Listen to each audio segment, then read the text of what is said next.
The sun had barely begun its descent when Officer Liam Parker's voice cut through the air like a whip. "Step out of the car. Now." His hand rested near his holster, a silent but unmistakable threat. Across from him, Evelyn Moore stood unwavering, her expression composed but firm. Dressed in plain clothes beside her unmarked patrol car, she exuded an authority that belied her casual appearance. "I'm authorized to be here," she said, her voice steady. Parker, however, wasn't listening. His gaze hardened, his stance rigid. "Don't argue with me. Step back or I'll make you." The hostility in the air was suffocating, wrapping around Evelyn like an insult she refused to acknowledge. Raising her hands slightly, she tried once more to de-escalate the situation. "You don't want to do this. Just let me." Before she could finish, Parker moved aggressively, shoving her hard enough to make her stumble against her car. "People like you don't belong here," he sneered. The words stung, hotter than the ache in her back. She straightened, brushing dust from her jacket, her eyes locking onto his. "What did you just say?" she asked. "I said you don't belong here," he repeated, his sneer widening. "Now leave before I have to call backup."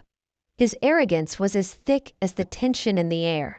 He truly believed he held all the power in this moment. But then Evelyn did something that stopped him cold. Slowly, she reached into her pocket. Parker flinched, his hand flying toward his weapon. But she wasn't pulling out a gun. No, this was far worse for him. Her badge gleamed under the dimming sunlight. Chief of Police Parker's face went pale, his confidence evaporating like mist under a harsh sun. For a long moment, he stood frozen, his mouth opening and closing with no words to fill the space between them.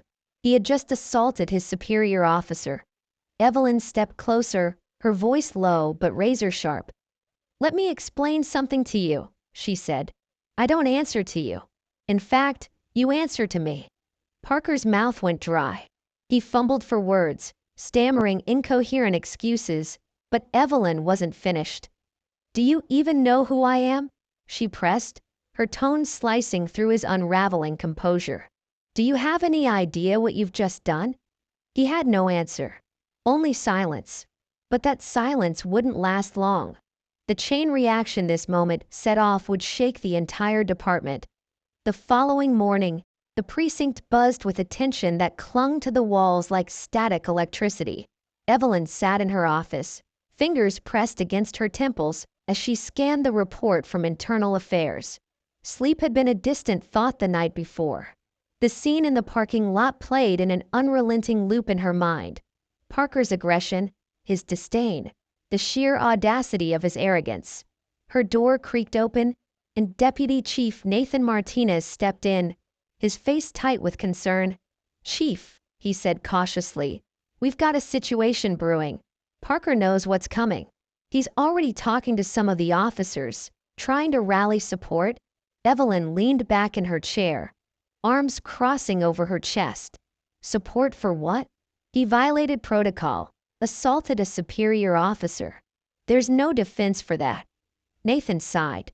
It's not about defense. It's about loyalty. Some of the old guard, they don't see you as one of them. They're going to frame this as you being too harsh, too political. A humorless smirk tugged at the corner of Evelyn's lips. Too harsh? If I were a man, they'd be falling over themselves to condemn him. She exhaled, shaking her head. This isn't about loyalty, Nathan. It's about fear. Fear of change. Nathan nodded but didn't argue. He knew she was right. "The review panel meets in 3 days," he reminded her. "Do you want me to take the lead on this?"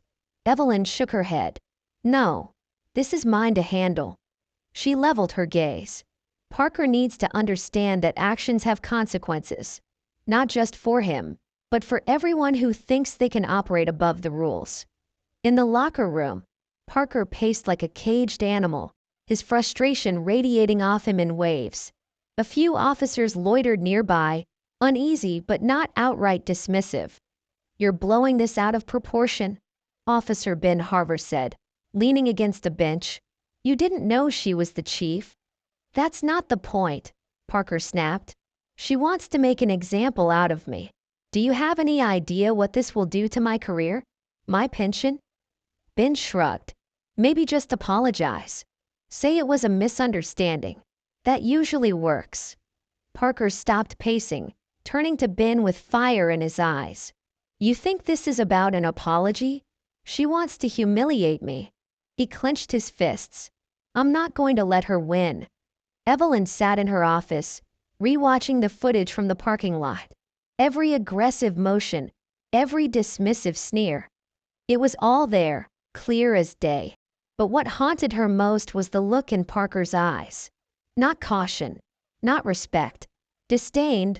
A knock at her door pulled her from her thoughts. Nathan again, looking graver than before. Chief, he began. Parker's filing a grievance. He's claiming you're targeting him because of... He hesitated. Because of what? Evelyn pressed. Nathan exhaled. Because of race. Evelyn raised an eyebrow. He's pulling that card? Nathan nodded. It's desperate, but it might stick with some of the guys who already don't like how you're running things. Evelyn scoffed. Let him. Let him dig himself deeper. The facts are on my side, and the footage doesn't lie.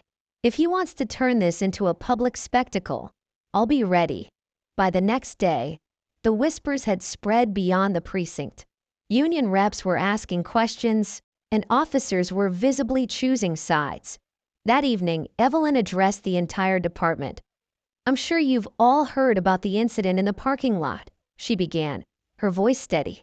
I won't go into details because this matter is under review. But let me make one thing clear. Accountability applies to everyone, no matter their rank, tenure, or reputation. Our job is to serve and protect. That starts with respecting each other and the community we serve. If anyone has an issue with that, my office door is open. Parker stood at the back of the room, his jaw tight. Ben approached him afterward, his voice quieter than before. She's not backing down, Parker. Maybe you should. Parker's eyes darkened. No, she wants to humiliate me. I won't let her win. But Parker didn't realize that Evelyn wasn't trying to humiliate him.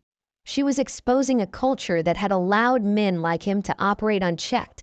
And as the days passed, she saw just how deep the rot went. The review panel convened in a tense, crowded room. Parker sat with his union rep, spinning half-truths and excuses. But Evelyn didn't waver. She presented the footage, the reports, the testimonials from officers who had seen Parker's behavior firsthand. This isn't about me or you, she said, her voice cutting through the room like a scalpel. This is about what kind of department we want to be. Do we uphold our values, or do we protect those who tarnish them? The silence that followed was deafening, and though the battle was far from over, Evelyn knew one thing for certain. The truth was out, and the path forward was finally within reach.